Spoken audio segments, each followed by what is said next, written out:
Hey guys, welcome back to Tech Love by Chandan Story, and today I'm back with another video. And today we're going to review the Oreo for the Galaxy S6 Edge, and this is Nexus ROM, and this is the only ROM that provides the S6 Edge with the Android Oreo right now. And Android Oreo is fun, so you have this whole UI of the Android Oreo. So you know that I have not made an installation video for this because I have collaborated with a new YouTuber who is making the installation video. His name is Joy Huda and he has made the installation video, and link to that video will be right over here. Please do check it out and you will get this ROM.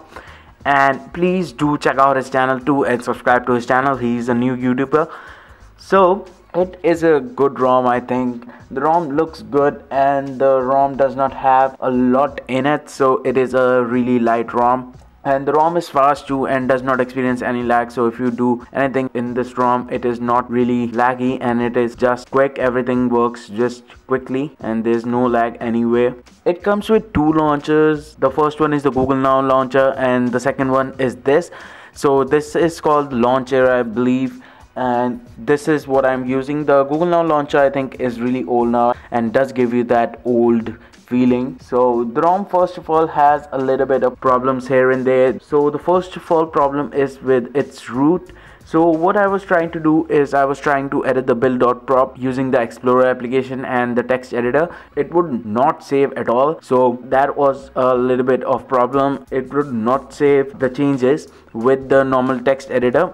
I had to download a separate application, the build.prop editor, in order to change the build.prop. So that was a little bit of problem.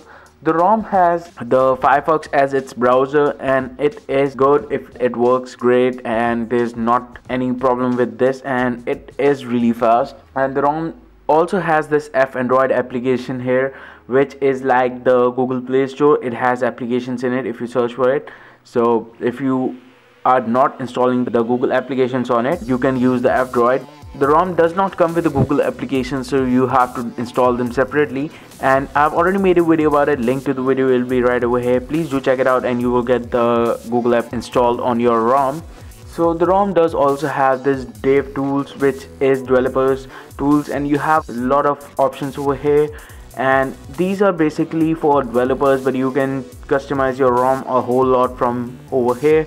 But I do not recommend tampering with these settings because it can lead to a big problem. And the great thing about this ROM is that it has Substratum, and if you don't know what Substratum is, it is actually an application which provides you with theme for your phone, and it will overhaul your whole experience and the UI, so you have customization. And moving on to more problems, the camera is working but there's a problem with the recording.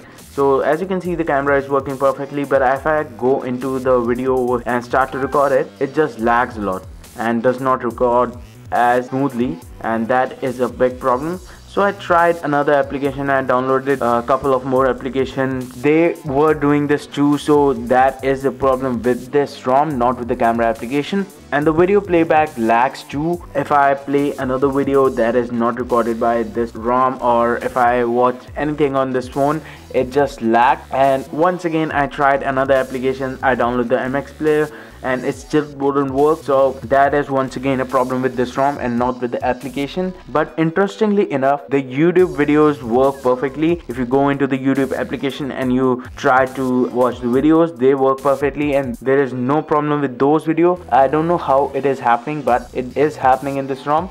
So the ROM comes with the always on display too. If you go into the settings and go into the display and go into the ambient display, just turn on the always on display and you have this. So let's turn it off. I would not use that. And about the battery life, the battery life is good, and I really mean good, because it is giving you around 3 and 3.5 hours of screen on time. So I think that is good. I have used ROMs with worse battery life than that, but that is a great screen on time. And in about the device, you have the model number of the S6, and that is that. And you have the Android version 8.0.0. So you have that Oreo icon. Let's go out, and you have system tuner here as well if you want to change that and all. So there are a couple of more things about this ROM, like the VoLTE is not working. So I'm getting the reception, but I tried to get the VoLTE working on this device, but it wouldn't work. I flashed the VoLTE fix, it wouldn't work. So that is that with this ROM, the VoLTE is not working. And weirdly enough, even on the standby, the soft keys do work. So if I press back, it does work. And it is very weird, and it is very annoying too, because even when you put your device on standby, your device wakes up because somehow you're tapping on the soft keys, and it is annoying. So you do have double tap to wake up, and that is really great feature. So all in all, I would say the ROM is good, but it is not perfect yet. And if you can live with these problems in this ROM, you go ahead and install this ROM, but I really can't. I think the ROM is not just ready for me, at least, but if you can live with these problems, you can install it. So, and once again, please do check out Joy Huda's channel and do check out the installation video. So I think that's it. If you like this video, please give it a thumbs up, and if you're new here, please subscribe to the channel and don't forget to share the video. And thanks for watching, guys.